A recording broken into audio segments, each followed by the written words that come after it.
tonight in CCA's virtual living room. I'm Amara Nash, the Associate Director of Operations here at CCA.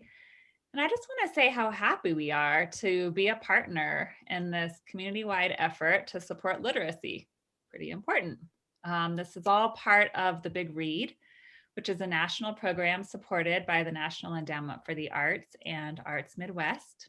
I especially want to thank Maria Sanchez Tucker, Adelma Huntley, and the Friends of the Santa Fe Public Library for helping bring all of these great community events together. This has been a year plus in the making, and so it's been really special to be seeing all of these things coming into fruition. The focus of these Big Read efforts is a book by Luis Alberto Urrea called Into the Beautiful North. And this is an inspiring book featuring a timely discussion on borders and heroes and how a Western film, specifically The Magnificent Seven, led a young woman to action. We will be drawing 2 people from tonight's attendee list randomly who can receive free copies of the book. So we'll contact you after the event if you're one of the winners, and we'll put you in touch with the library to pick up your free copy.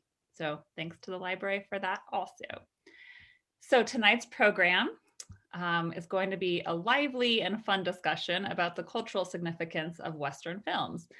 Again, the tie into the book, how they can impact us, right? And lead us to action and inspire us in really interesting ways.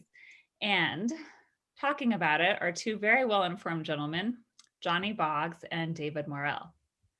Johnny Boggs is the winner of a record 8 Spur Awards for Western Writers of America and has been praised by Booklist magazine as among the best Western writers at work today. As a film historian, he's the author of The American West on Film, Jesse James and the Movies, and Billy the Kid on Film, 1911 to 2012.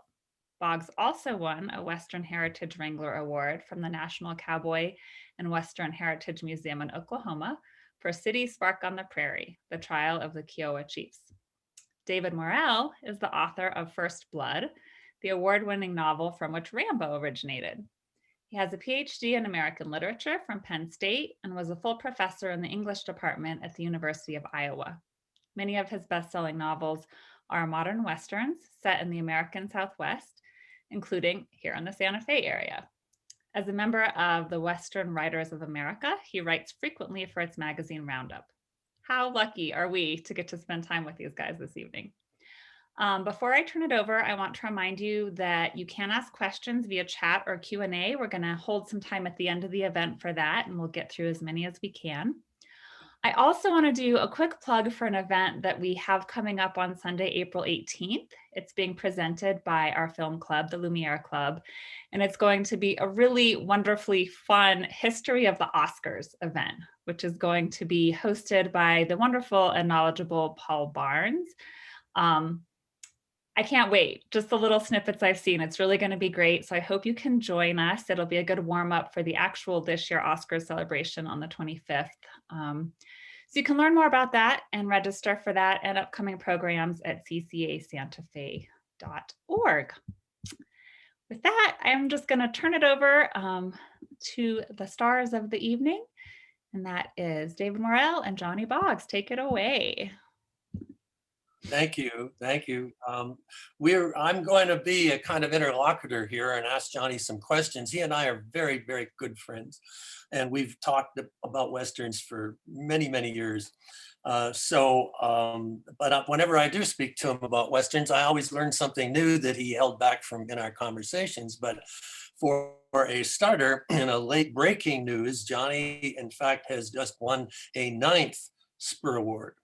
Which is it's unheard of. The previous Elmer Kelton, the award-winning record was 7. Is that right, Johnny? Elmer had 7. Yeah. And Westerns are very important for Americans to discuss because it is one of the few American genres. The detective story was invented by an American.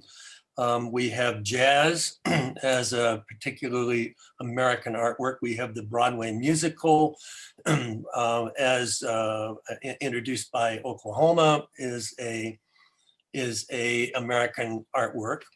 And as I said, so are Westerns. And so as we narrow in on the Magnificent Seven, I'm interested in Johnny's idea of what a Western is, and I know some of what he's going to say, and to give a clue, it's not exclusively somebody in a cowboy hat wearing a gun belt.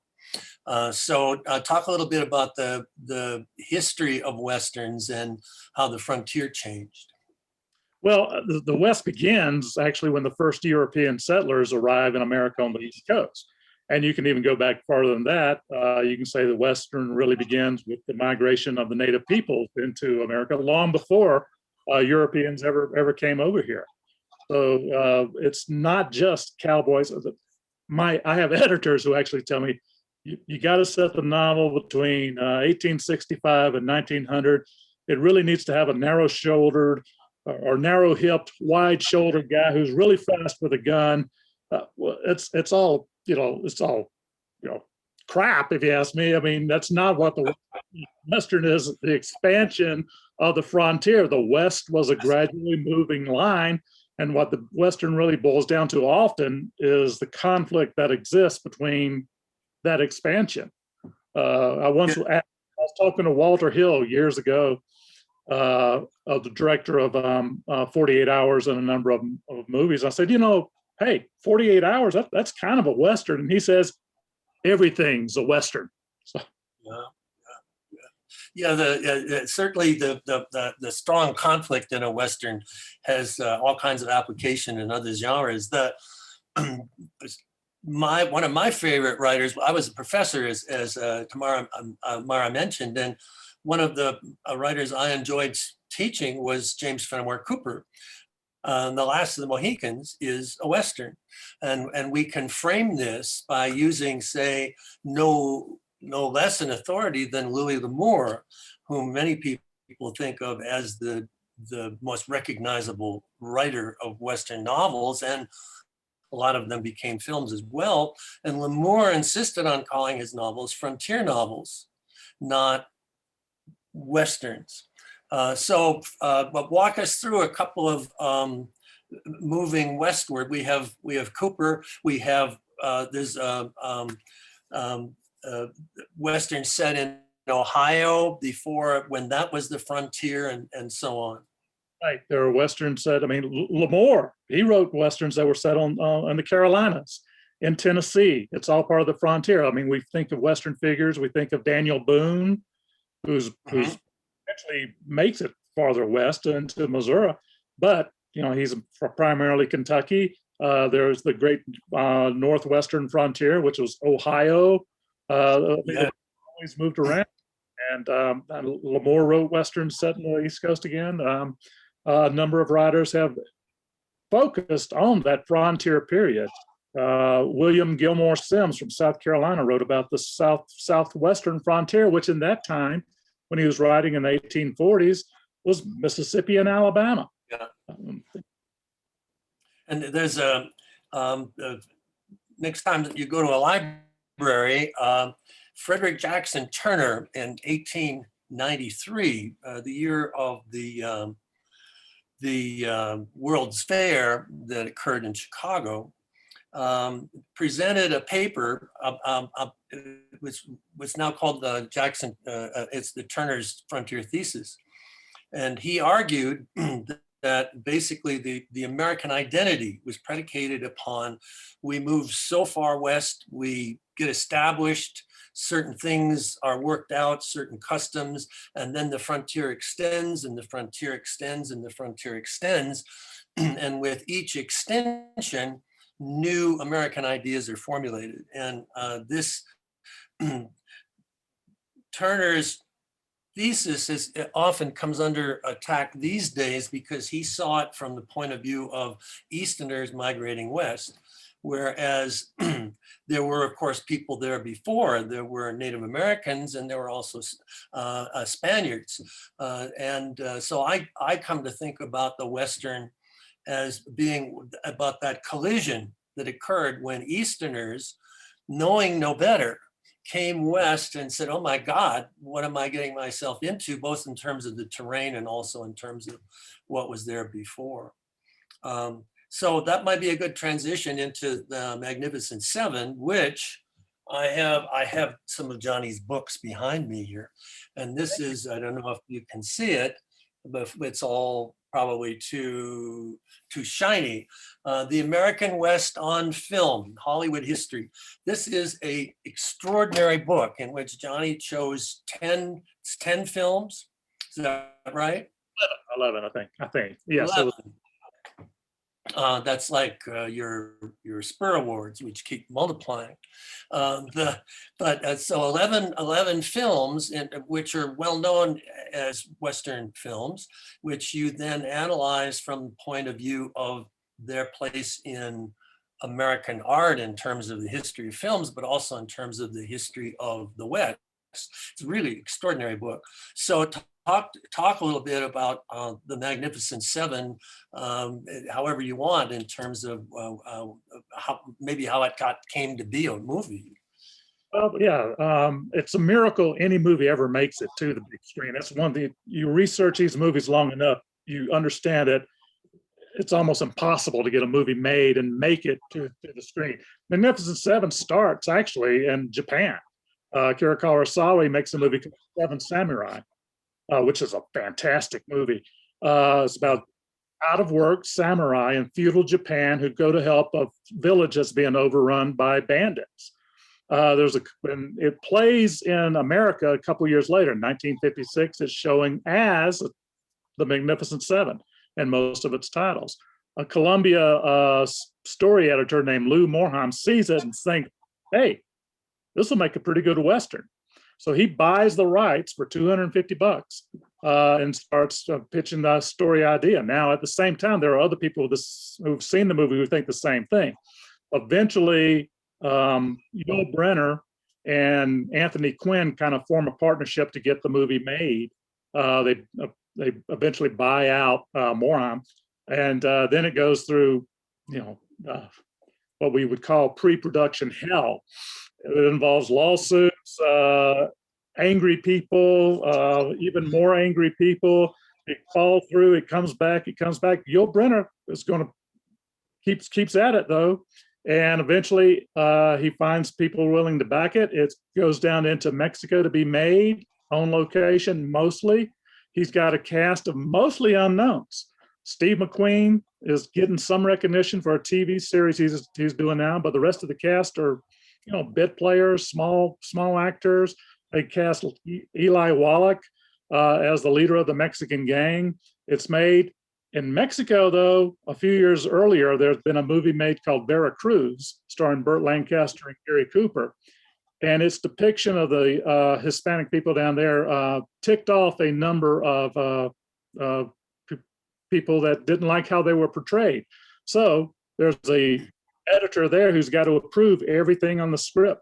He's got to approve the characters. Now, two things that really happen to help the movie is, one, they say, you've got to give this guy, this Mexican peasant who's becoming a gunfighter, a larger role.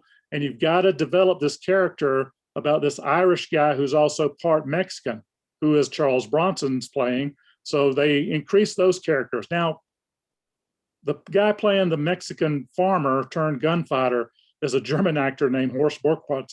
And they were kind of thinking, well, maybe his German accent will pass for that of a Mexican. It didn't quite work. But the movie's made, it should start showing in America, and it's not a hit. I mean, no one's going to see it. It kind of dies down. But when it goes out into foreign film releases, especially in Japan, it becomes a huge hit. And it starts playing in second-run theaters. Robert Vaughn, who plays one of the characters, said that he went to see it in a theater and he was about the only person in there when he first saw it.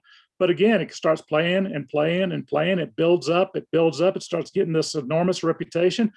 In a couple of years, it's made a lot of money. It's inspiring sequels. It inspires a TV series eventually. There was even talk of a Broadway musical for a time being. So it's a miracle it got made, but it got made and it's become part of the American vocabulary.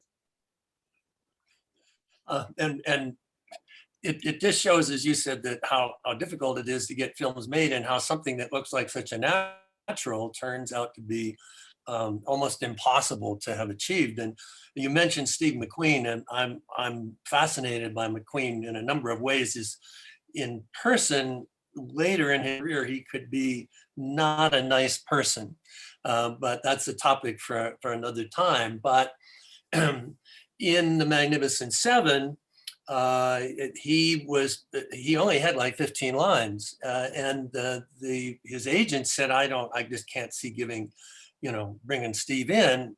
Like, he had so much work, right? He wasn't that much in demand, but they said they give him the camera.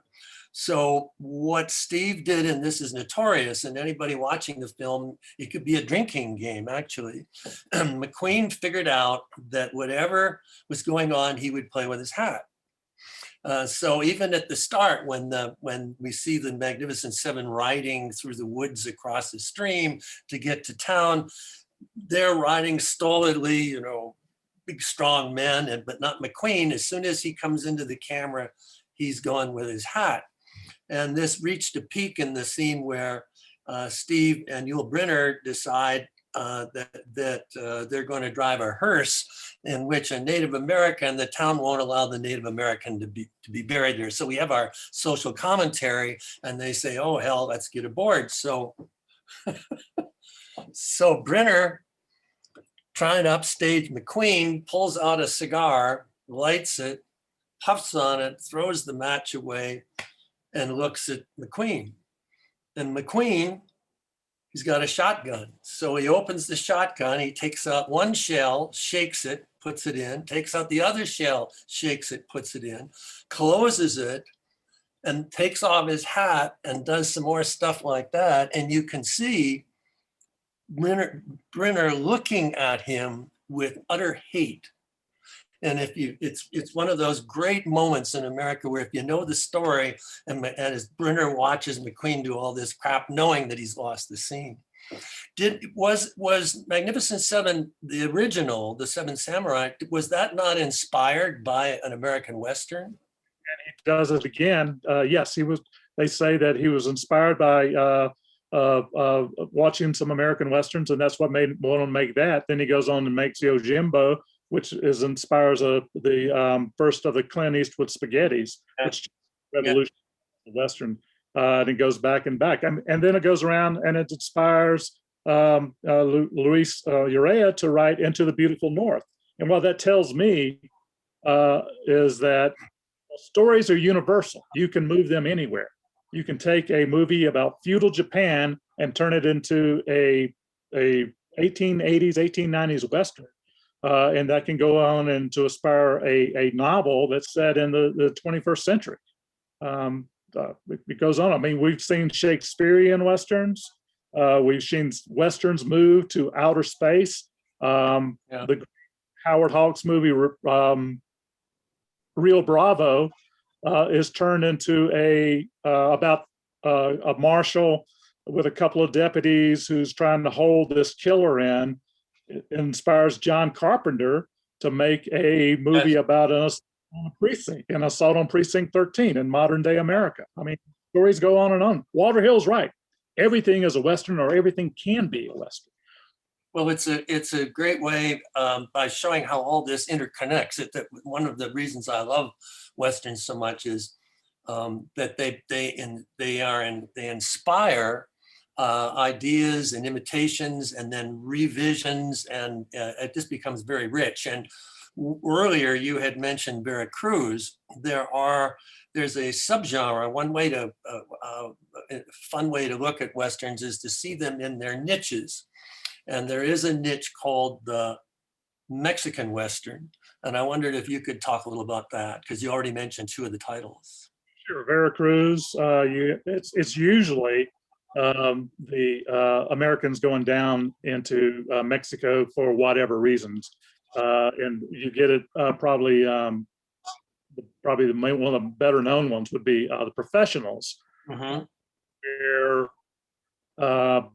Lee Marvin and Burt Lancaster, Woody Strode and Robert Ryan are hired to go down to rescue a woman who has allegedly been kidnapped by a Mexican bandit played by Jack Palance. But it turns out that it's not the case. You've got that. And probably the best known of all of these would be The Wild Bunch from 1969, Sam Peckinpah's extraordinary film about outlaws, bank robbers, really unpleasant jerks who are being pursued in America and realize, their way of life is dying. So they'll go down to Mexico and then help out those Mexican bandits. And you've got a number of spaghetti westerns too from Italy and Spain that go down into Mexico and revisit that whole theme. It goes on and on and on. Somebody, there's a man named Slotkin who's written 3 volumes about historical volumes about ways of interpreting how the frontier, as we discussed it with Turner, moved west, and how novels and films address those. And he likes to discuss Mexican westerns, and we have there. It's not just those 4. There are, I think he counts like 25 of them. There are quite a few of them, and what's the one with Jim Brown and Raquel Welch and Burt Reynolds? 100 Rifles.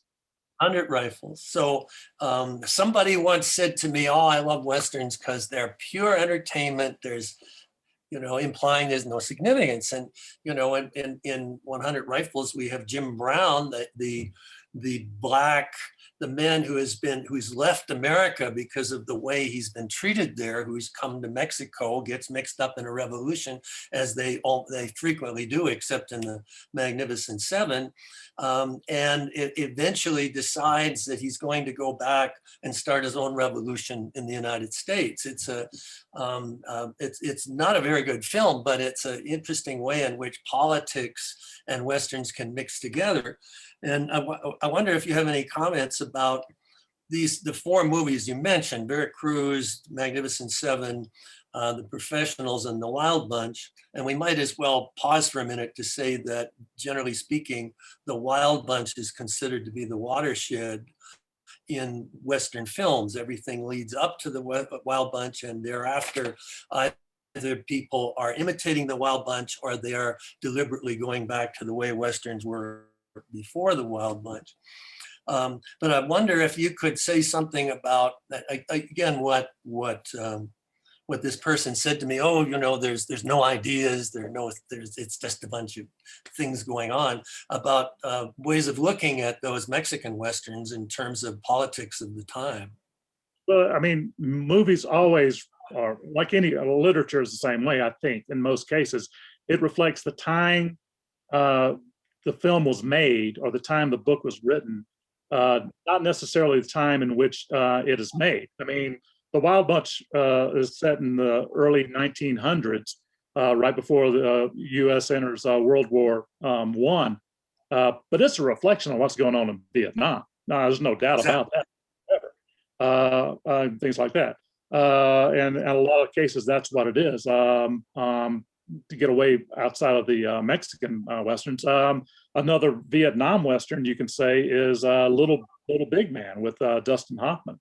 And when they're massacring the people at Sand Creek or the Washita, what they're really doing is showing Malay and the massacre in Vietnam. It's just the way, I mean, everything reflects in time. So you can go back to, we talk about the movies about the OK Corral. I often mention that.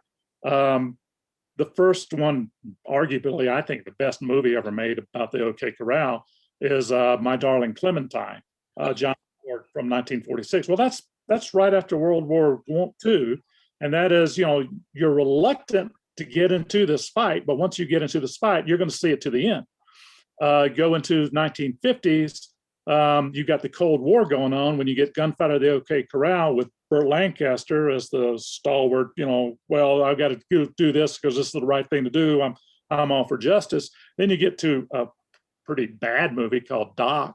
But again, you get into Vietnam and what's going on there and what's going on in society in the early 1970s. And Billy the Kid's the same way. the movies about Billy the Kid. Maybe one of the best known that was actually filmed here in New Mexico is Young Guns. What's the Go-Go 80s? I mean, it's 1988, and John Fusco's script that's reflecting everything that was going on in the 1980s, much like Tom Wolfe is going to do later with his novel.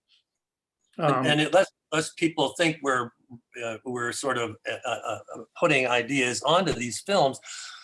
Most of these films, in their production, in promotion, in interviews, spoke about these things. There's a film that you introduced me to, which is one of my favorites, called Zahna's Raid. It's a Robert Aldrich movie, 72 or 73. They deliberately, they intentionally, they spoke about it often, considered it a Vietnam Western. And it's throughout the late 60s and into the 70s, the Vietnam Western was, as it were, another niche, the same as, say, the Mexican Western. And I find it fascinating with the Mexican Western that we have Americans going into Mexico or whatever other country that it stands for, in order to somehow show the way that they cannot figure out on their own in their civil war or in their distress. And it leads, I think, naturally to a discussion about, say, talk about High Noon and the politics in High Noon. Yeah, High Noon is your gunfighter Western, your lawman Western. It's about one man who's got he finds himself alone trying to, basically save his life, but defend the town from some gunmen coming in to kill him. Well, that's not what the movie's about at all. It's about the blacklist. Yeah. You get a lot of blacklist mess. Now, what High Noon also inspires is, after its release, and everybody knew it was about the blacklist, especially John Wayne and Howard Hawks, the director. So they go out to make the anti-High Noon several years later, which is a great movie, by the way. But it's about Bravo, and it's not about the blacklist. Another blacklist movie that doesn't get quite the play as High Noon was a movie called Silver Load, with John Payne as the guy, and it doesn't. High Noon kind of disguises it. You can watch High Noon and think, well, this is just a really good Western about, a guy trying to save his town and save his life. Silver Load doesn't disguise anything. It's set on the 4th of July. It's about a guy who comes in. His name is, he's an outlaw pretending to be a lawman named McCarthy. McCarthy, without the H. McCarthy. You can't, I mean, they almost mispronounce it in the film.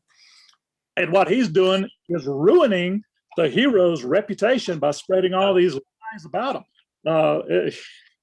There was a niche, and High Noon is the best example of somebody who's respected in the community who, for whatever reasons, suddenly his friends turn against him. In High Noon, it's because why don't you just leave town? Let the bad guy come. What does it matter? We can't help you. And it was written by Carl Foreman, who was being, in fact, required to investigated by the House On-American Activities Committee. And he basically left town, left the country. He wound up going to England. And people at the time were commenting that the writer leaves the country in the same way that, and this is really important, in the same way that Gary Cooper, having done the job on his own, well, not true, because his pacifist wife, Grace Kelly, actually saves the day. So in some ways it's a feminist Western at all.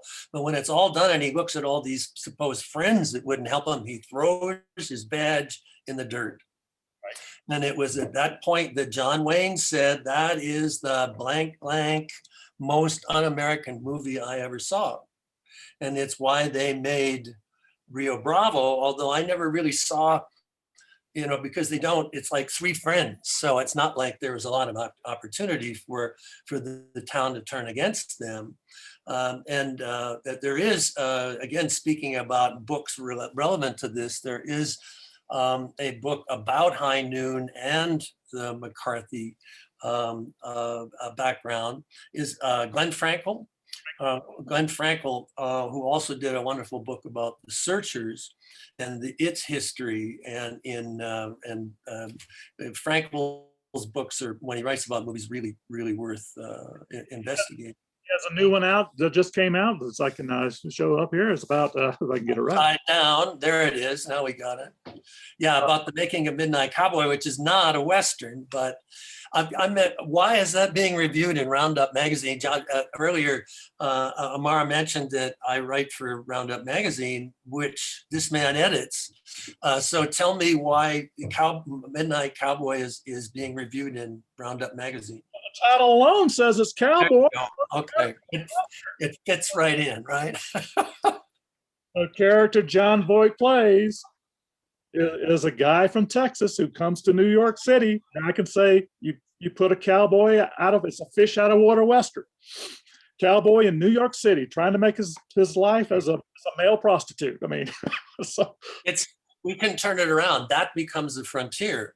So yeah. He's moving from west to east. It all depends on where you define the frontier.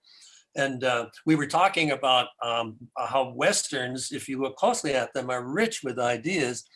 The Searchers, we could talk about that, but Shane, I love to think about Shane because here we have ranchers who settled the valley, who fought weather and fought Indians who said, no, we don't want you here. And leaving all the justice of that aside, they see this as their land, and in come the homesteaders.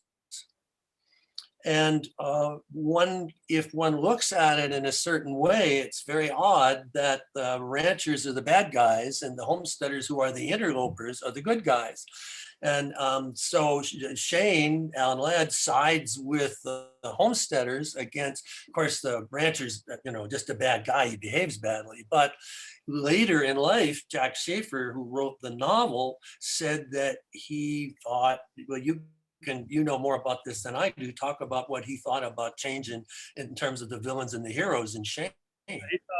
Jack Schaefer would later, I mean, he lived around here in Santa Fe. He actually had a ranch near down south and around the Cerrillos area. But he thought that if he had to do it again, he would have made the ranchers the good guys and the homesteaders who were coming in and kind of tearing up the land for what it was originally made for, which was grazing. Right. And turning it in, and you see that a lot carried off in other Westerns where people are criticizing the homesteaders for trying to farm land that really isn't meant for farming. You get that in the dreadful comedy McClintock and a number of other Westerns. So Schaefer wanted to do that. And then he goes on to write one of the most powerful novels about a cowboy, which is turned into a movie called Monty Walsh about the dying West and the dying cowboy. And it's worth emphasizing this, and there's also another New Mexico connection in addition to the fact that Jack Schaefer lived just outside Santa Fe, but he also lived in Albuquerque. But in the past few years, the University of New Mexico Press has released a uniform edition of many of his works. Shane, I have to laugh, there's one of Jack Schaefer's novels is called First Blood. And if I'd known that, would I have called my own novel First Blood? I don't know.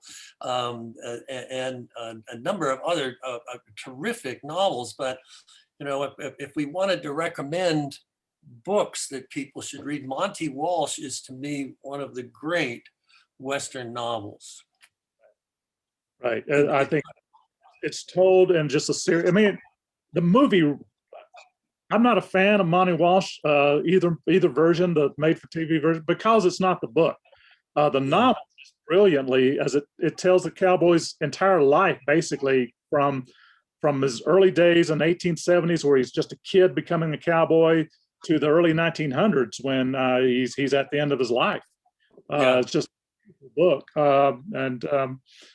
But another point to make is that when Jack Schaefer wrote Shane, he was working in the East. He was living in the East. By the time he gets around to writing Monty Walsh, he's living in the West. So you get a different perspective. He sees the West in a different way, which then leads him to consider maybe at least in interviews, reinterpreting Shane.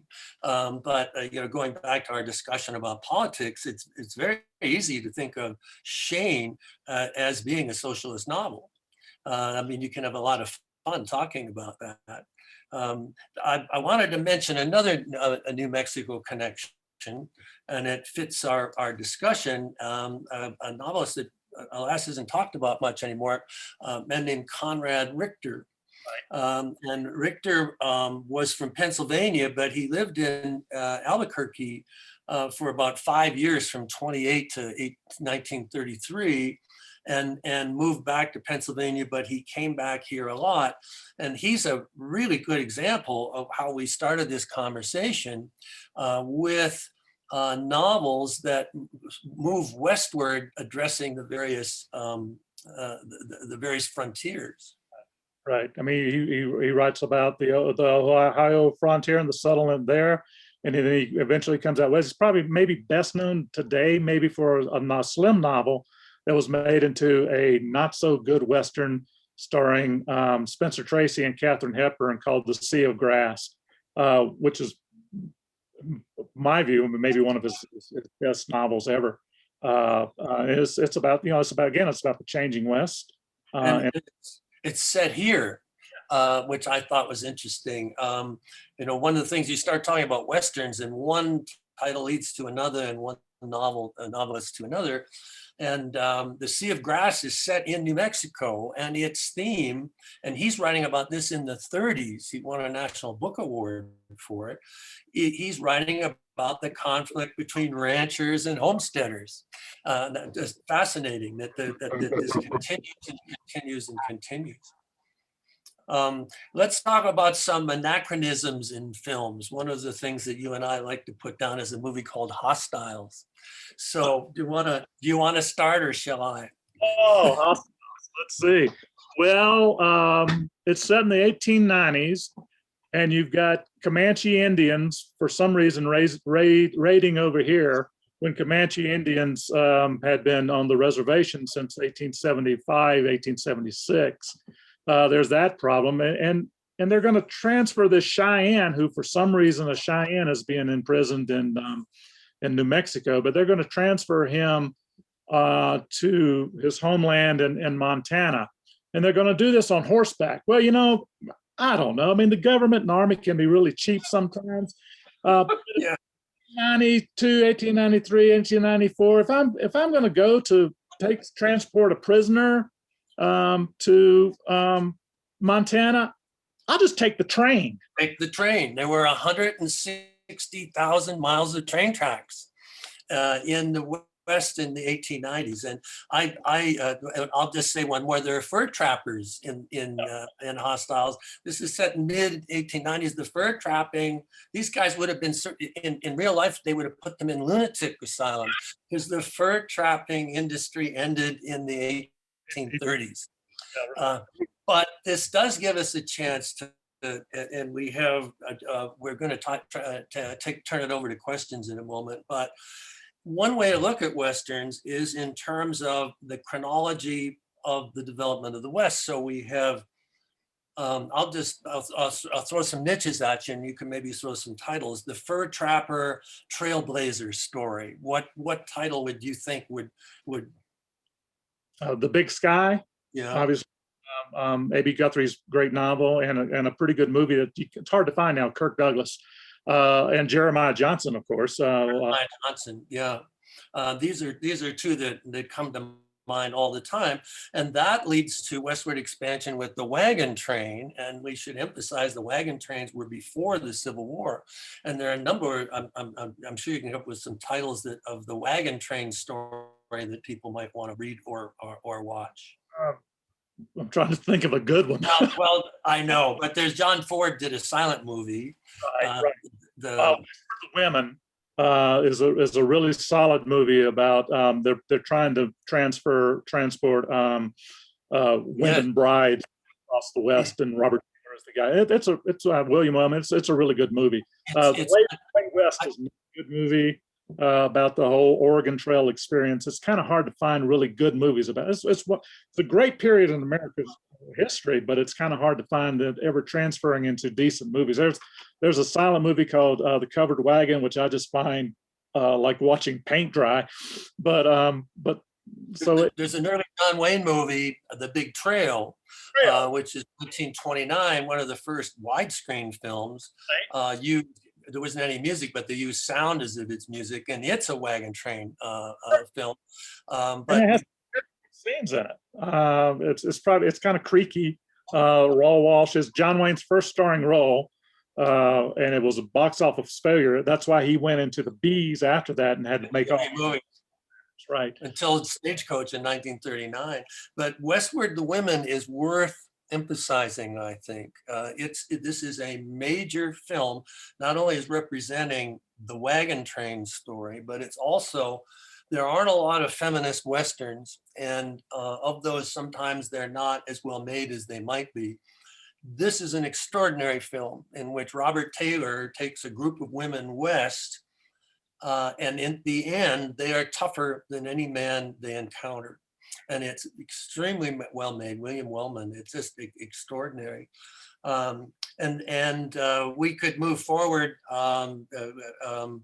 through a number of other, I guess you go from the wagon train, you go to the railroad story, you go to the town tamer story, which is my favorite part of this, the Wyatt Earp, the Dodge City. And you mentioned one that you really enjoy, My Darling Clementine. And then what we have is the films that start to be about the closing of the West, and then talk about some modern Westerns that deal with Western themes that are set now. Max Evans wrote The Rounders and The High Low Country. Max Evans, and those are post-World War II Westerns. They're set when Max was actually cowboying after World War II up in what he called the High Low Country, which is northern New Mexico, kind of east of Raton area.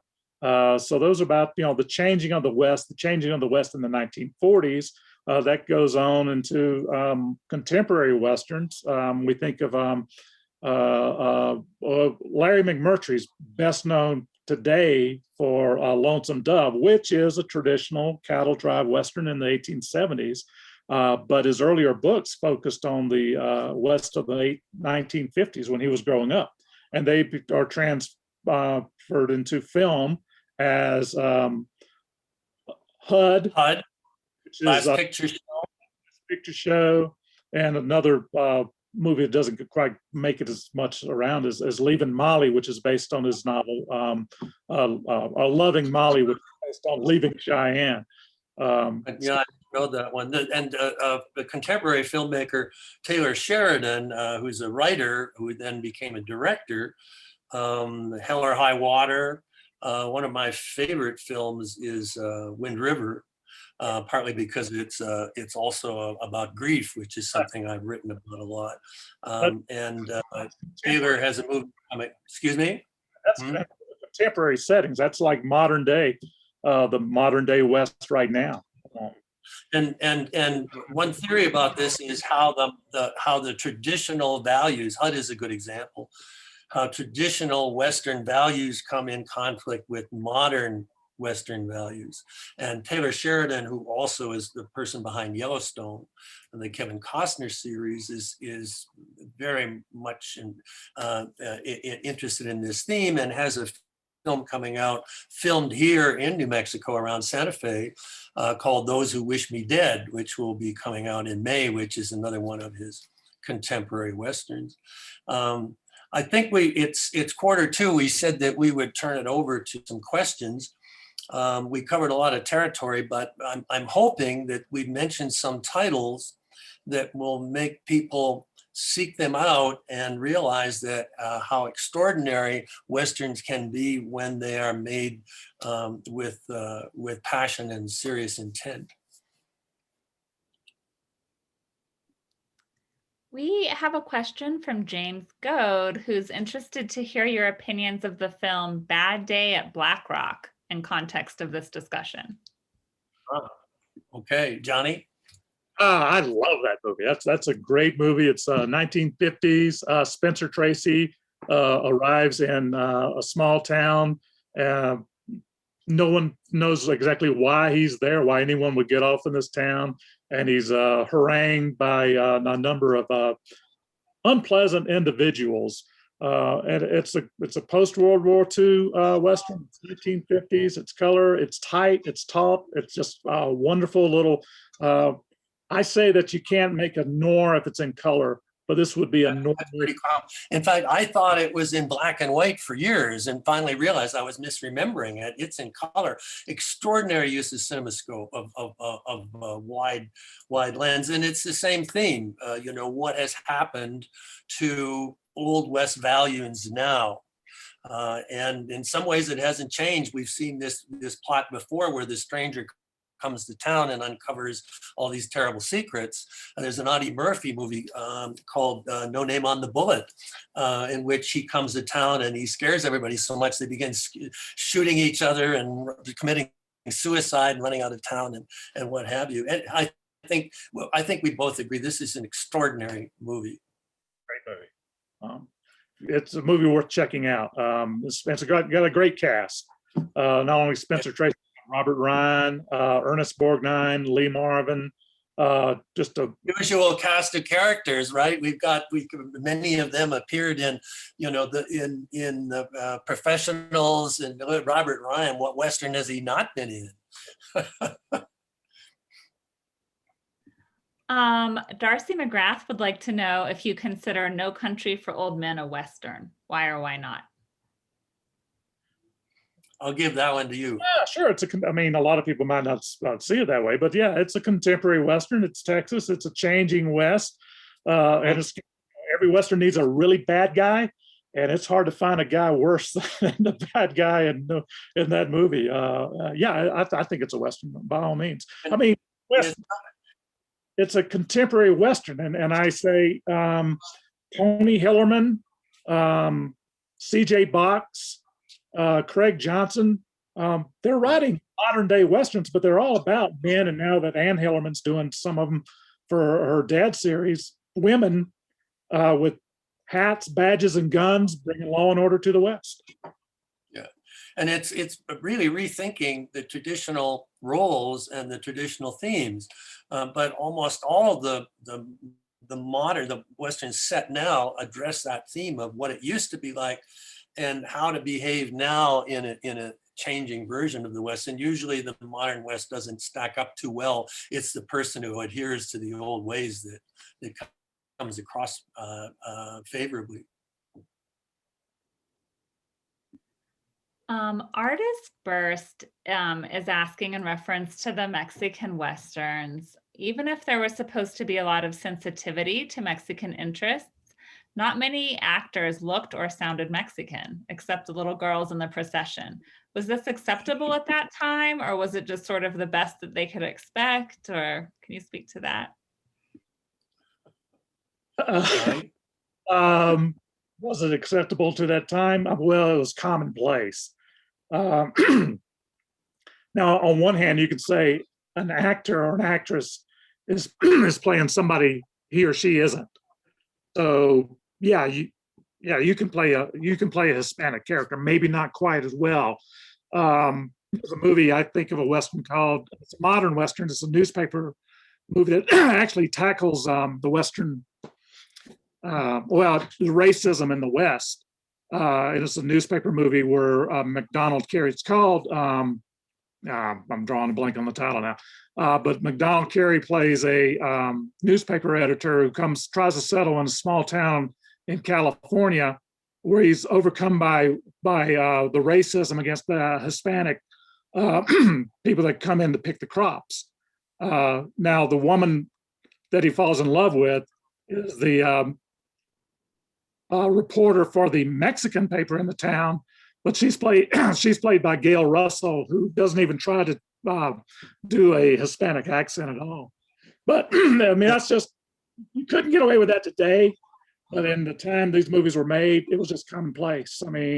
How many Native American actors do you see playing Native Americans on film? Well, I had to silently laugh. We were talking about Charles Bronson earlier, because his previous films had been largely playing Native Americans in movies like Run of the Arrow. I mean, you say, wait a minute, is that Charles Bronson? You know, before he was Charles Bronson, and now he's Polish, but somehow he's portraying Native Americans. And we know of commendable movies like Broken Arrow, who couldn't get funding if they used Native Americans in the Native American roles, and so you have Jeff Chandler in the role. And by today's standards, we cringe, but those movies would never have been made otherwise. And one actor who was responsible for having a lot of Mexicans hired in films was Roy Rogers. When he was making his B movies, particularly the ones in color, he often insisted that I mean, they didn't have big roles, but they didn't have, Anglos dressed up. They had actual, I mean, this was not Shakespeare, but nonetheless, it was a try. There's a movie with Anthony Quinn called Man from Del Rio, where he's a Hispanic, and he's getting fairly much abused when he's made into the lawman of a town, and it kind of follows him. Not a great movie, but it's certainly a movie that's trying to say something about that, the racist attitudes in the West, and that's in the 19. What might be worth pointing out, because we go back to that where somebody said to me, "Oh, I love Westerns, it's pure entertainment." Well, actually, they're vessels for great ideas. And the way to look at this is Rod Serling, who is most known, of course, for the Twilight Zone. When he was writing for television programs such as Playhouse 90 in the 50s, trying to address serious issues and ideas, the censors kept saying, "No, you can't do that. No, you can't do that." And one of the reasons that he did the Twilight Zone is that he could take the very same themes that were objected to, put them in, if it takes place in outer space or if it takes place in some weird alternate dimension, somehow people wouldn't notice the ideas. And after Serling left, after the Twilight Zone ended its run, Serling created and wrote a Western for television called The Loner, with Lloyd Bridges playing the archetypal, "Oh my heavens, the Civil War was so bad, I've got to go west and find myself" plot. And in those adventures that Lloyd Bridges had going across the country, what we see is basically the same themes that Serling was addressing in the Twilight Zone that he couldn't address on Playhouse 90. And I think that Westerns are disguised. They're ways for writers who want to say certain things who couldn't say it any other way. They might, especially in today's political climate, but otherwise can say it in such a way that people might not even notice it. And it's worth pointing out. I love that Rod Serling metaphor. And Gunsmoke did a lot of episodes to address the same thing. The TV show that ran for 20 years on CBS. And extraordinary. The writing on Gunsmoke almost never faltered. Often had a historical basis and went for character and a sense of what the West was like. But we all love Gunsmoke. It's really an extraordinary series. No, it is, and they tackled issues that they couldn't get away with unless they could disguise them in a Western. Yeah, and that's do you have another question? Sure. Ellen Pramack is asking about the history of the use of horses and what we consider spaghetti westerns. Are the rumors about horses being killed or dying in these films true? Can you talk anything about that history? So I think you cover this some in your book, which I'll plug again, The American West on Film, Hollywood History. I know you talk about that. Yeah, I mean, yeah. movies, movies, a lot of movies came under fire because of their treatment of horses. Jesse James, 1939, they're jumping, a stuntman's jumping 2 horses off a pretty big cliff into a lake. That got criticism because, you don't have to do that. I mean, what's the point of doing that? Why are you risking the lives? They had a method of making the horses fall, which often broke horses' legs, and they had to kill them when they were trip them. It was I forget if the rider could do it himself or whether someone off camera did it, but we've seen this in many westerns of the 30s, 40s, and 50s, where the legs go right out from under him, and this became, I believe it's against the law. Is that correct? Right. I mean, it started in film. The studios were hammered because of what they were doing, and they're killing horses. So let's make no doubt about it. They're killing horses. They're injuring stuntmen too. But it finally got ruled where you can't do that anymore. So they started training horses where they could take some falls a little better, things like that, or they just kind of started to stop doing it, which is a good thing to do. Yeah, just stop doing it. Yeah, exactly. Kate Cabot is wondering if you've read, and if so, what you think about Rebecca Roanhorse's work. Though she fits in categories such as sci-fi fantasy, her work is clearly Western from a native perspective, values, symbols, and culture. I can't comment on that, but I know a number of native writers who are writing about the West, and when we do need those voices. And again, I mean, you can take Westerns and put them in other genres, and just there are Western science fiction, there's Western fantasy. I mean, Western romance. It goes all out. And pretty much the other questions all have to do with specific films that people want your opinions on. Okay. Shall I throw a couple out there in our last few minutes? Why not? We've got a few minutes. Give us the old, we'll do the thumb up and thumb down. All right. Tarantino fan, David. James knows that you're a Tarantino fan. Opinions of Django Unchained. Well, I'm not sure it's a Western except near the end. It's a Southern. We have a lot of plantation stuff, and then it mutates into some Western themes. So I'm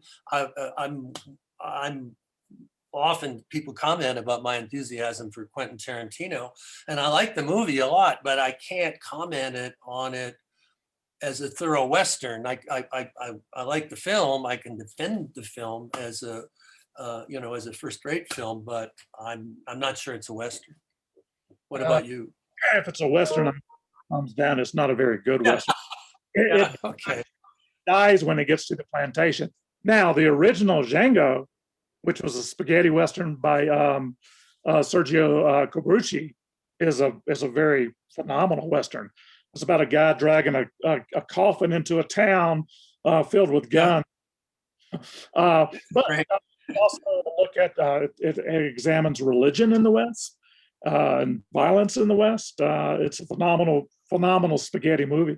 I like it much better than Tarantino, and I'm not anti-Tarantino. I think Once Upon a Time in Hollywood is just a fantastic movie. And don't forget, we've got a mock poster in Once Upon a Time in Hollywood for the second greatest director of spaghetti Western, Sergio Corbucci. It's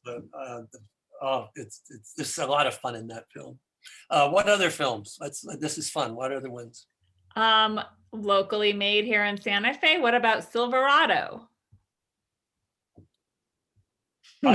I'll start. I like Silverado. It's one of those films where I would have trouble finding any of the other subtexts that we've been talking about. It's a very stylish film. It attempts to imitate basically the Magnificent Seven, only it's 4 of them. It's epical. It's got a great score. I always enjoy watching it, but for me, it doesn't have that extra, and this isn't put down. It doesn't have that extra whatever, a texture, I guess we would say, that would move it up to something like, say, the Magnificent Seven, which is filled with subtext. Yeah, it's an enjoyable movie to watch. It's not great. It's certainly not bad. 1985, Silverado and Pale Rider, Clint Eastwood's movie, were expected to revitalize the whole genre. It didn't do that well at the box office, neither one. Didn't get critical reviews. It did not revive the genre. That was not going to happen until Young Gun comes 3 years later. But I was rooting for Brian Dennehy at the end. He was such a fascinating villain. Oh, he is. He is. And again, now that we did this, and it might be another way as we sign off, I mentioned that the watershed is in 1969 in The Wild Bunch. The next watershed, there's lots of really interesting films made in the 1970s that either evolve from The Wild Bunch or else say, no, we're going to go back to the classical period. The Shootist might be a good example of that. But 1980, Heaven's Gate occurs. And Heaven's Gate is such however one might debate the film, it is so ruinous for United Artists that it sets back Westerns. So the periods in which this is discussed up to The Wild Bunch, up to Heaven's Gate, and then thereafter. And it's interesting that we've had several films such as Unforgiven, which have won, or Dances with Wolves, which have won Academy Awards. People talk about the Western is dying. I don't know, when you win an Oscar, that seems to suggest that there's some vitality yet in the genre. And recently, with Hell or High Water, with the awards that it was nominated for. I mean, the problem getting Westerns made today, period Westerns, say 1865 to 1900, make my editors happy. They're expensive. Yeah. I mean, you've got to have horses, you've got to have the costumes, you got to have the sets, you got to have the land to shoot it on. I mean, that's why the Westerns don't get made as much today, is because it takes a lot of money to make a Western. And if you think about how we started with the idea that the Western is really a frontier story and it moves west and it addresses the evolution of America, the frontier ended, according to the United States Census, in 1890. There was an official statement that said the frontier was over. There was more than 1 million people in every state or territory, and that it was just now a matter of getting settled. And you get in politics, FDR began talking about the equivalent of a new frontier, and we have JFK talking about a new frontier. At the same time, we have Star Trek talking about space, the final frontier. And one theory about the popularity of Westerns is that subliminally we recognized that this was the story of the United States, in sometimes seriously, sometimes not. And what happened when there was no more frontier? And I've seen people who are Western aficionados talking about the problems that we're having in the United States. In the old days, if you didn't like what somebody else said, you just picked up and moved on and went somewhere where you could find somebody that agreed with you, and you could just keep going. But where do you go now if you're a dissenter from whatever opinion? Do we have to go to Mars and start all over again in order to try to reestablish that moving forward of society? So the whole idea of the frontier and the failed frontier, I think, is something to do with why Westerns perhaps don't appeal subliminally to audiences anymore. And why you get a Western called Star Wars. Yeah, it's a Western.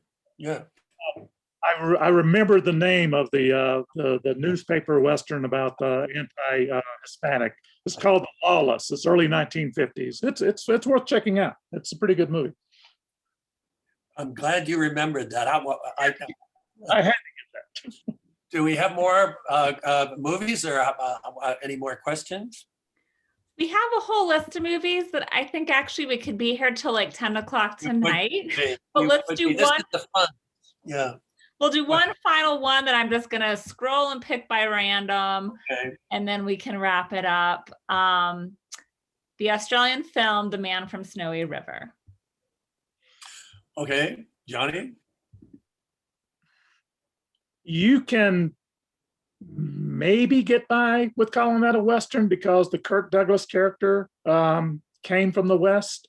I think you got a better argument calling Quigley Down Under a Western because it's a cowboy, buffalo hunting guy who has put a fish out of water in Australia using his skills from the West. The Man from Snowy River, I'm not sure I'm going to call that a Western because it's Australian. I mean, there's a difference between Australia and the American West have similar histories, but it's not quite the American West. There is a term for this, though. I was talking about all the subgenres and the niches. So we have the Vietnam Western, we have the Mexican Western, there are Westerns, the Forest Western that takes place up in Oregon. And there is a niche for a way to discuss this called the Outback Western. And in which Australia sort of incarnating themes or motifs from American Western applies it in their own way. And there's a Australian series called Mystery Road, in which an Aboriginal sheriff sort of figure now is dealing with crimes on Aboriginal territory that also intersect with what we call Anglos here in New Mexico. It's a fascinating series that redefines the kinds of themes that we've been talking about. I call them Outbackerns. I don't often do their West. I've said Westerns in the Carolinas, the Revolutionary War period. I've said a Western that has Wild Bill Hickok and Buffalo Bill playing themselves on Eastern stages, which actually happened. And those are Westerns. I mean, you can call those Westerns, but Australia is Australia. And it's not the West unless you put a cowboy or a frontiersman or frontierswoman in that. That's me. We'll disagree on that. I still like the idea of the Outback Western, but so I wonder if that's a good way to wind us down. As you said, we could go through, it's a lot of fun to go through these various movies. Our own radio program, a Siskel and Ebert kind of thing, where we just talk Westerns.